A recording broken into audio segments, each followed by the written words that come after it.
everyone. I am Margaret Swift Thompson of Embrace Family Recovery and the host of the Embrace Family Recovery podcast. It is my passion to talk about everything surrounding the disease, which is a family disease of addiction and recovery. And so I want to read something that was shared with me by my dear friend Heather. This spoke to my core, and I thought it was worth sharing and talking in this solo episode. The title is, I'm Done Explaining Myself.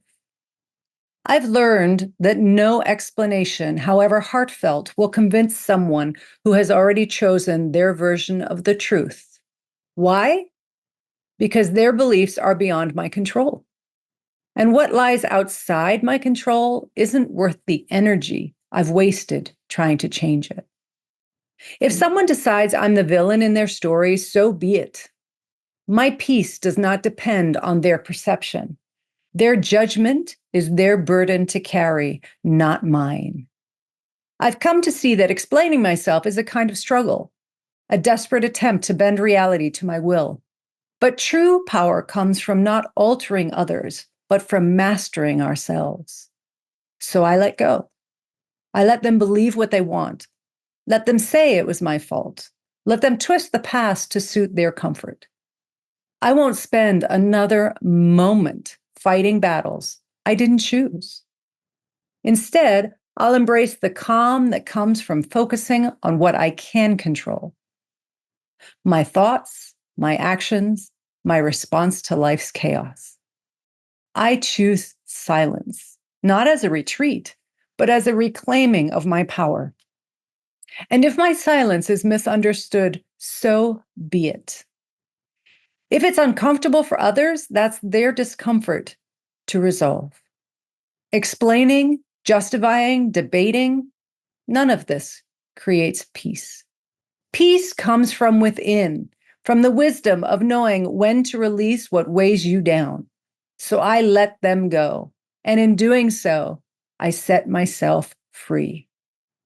Words by Amanda Weston.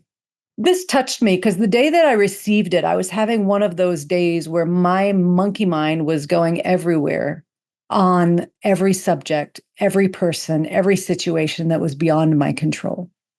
When I read it, it gave me a sense of calm. It took me back to Carolyn White when she used to say the quote that I hold dear: what other people think is none of my business unless they choose to tell me.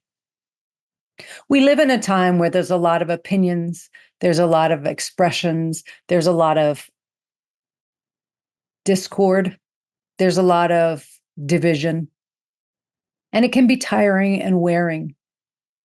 And so what this really did was reframe for me, what is mine to deal with and what is mine to let go of? Well, to let go of people, places, and things that are out of my control. And that's everything and everybody but me and what I do, what I think, what I say, and how I behave. That I have the ability to control. Is that hard sometimes? Yes. Are there times where I am so jazzed up by something that I just want to scream and shout and debate? Yeah.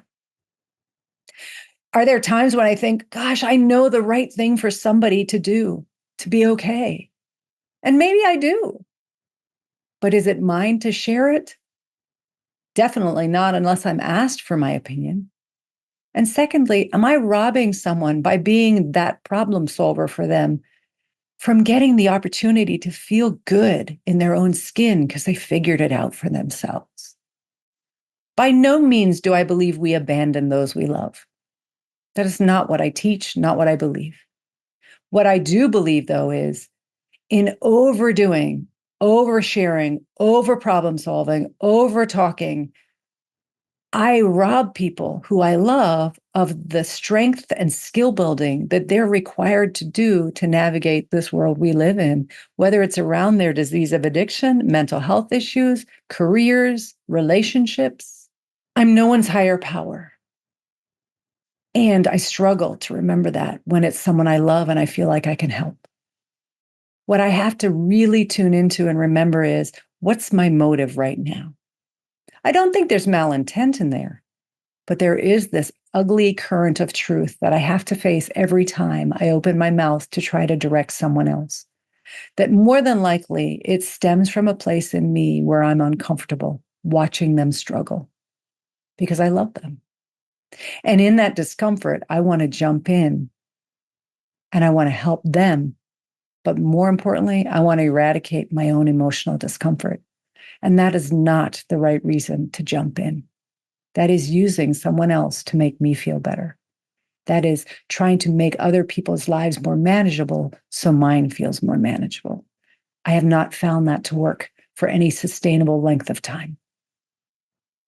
I really appreciated in the reading how they talked about if someone else feels discomfort around me, that is theirs to navigate and heal and face or talk to me about.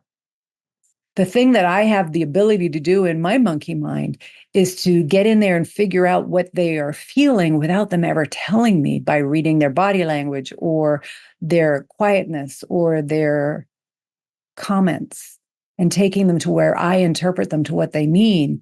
That is a rabbit hole that will take me to a place of codependency every time it happens. My job is not to do that.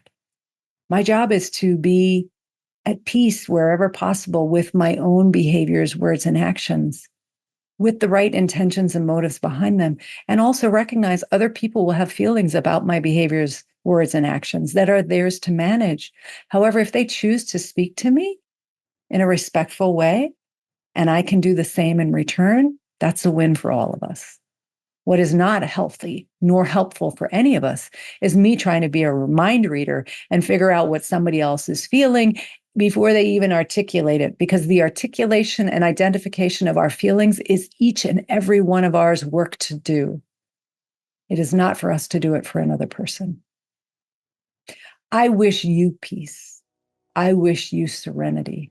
And I know the greatest thing that's afforded me that is learning to keep my side of the street clean and to let go of all of those wired brain paths that want me to be other focused and jumping into the role of fix, manage, and control. That is like chasing a never-ending moving target. It might feel good when I hit the bullseye once in a blue moon, but it feels far more painful when I miss and cause harm unwantingly, but ever so true, by doing work for others that's theirs to do. So take care of you, and I wish you peace and calm and joy one day at a time through your own recovery work. Please find resources on my website, embracefamilyrecovery.com. This is Margaret Swift Thompson.